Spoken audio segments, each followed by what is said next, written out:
奔走，無餘地，腳步無聲亦未曾停歇，手拉着虛空渴望破夢，但現實中藏着奇蹟無疑。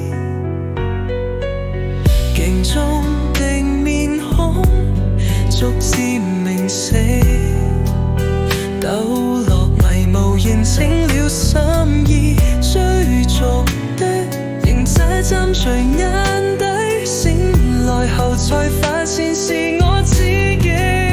永遠唔好停止去發夢，但要記得同時感受實在。或許現實中係唔係痛苦，而係生命裏最美麗光彩。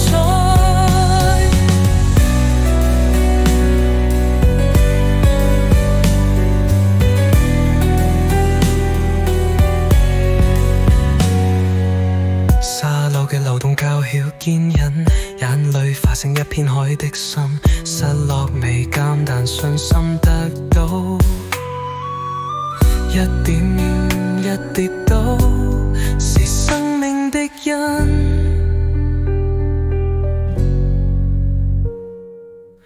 當幻想劃過指間成灰，我依然緊抱現實不懷悲，因夢同現實交織一幕奇蹟，愛上了奮鬥。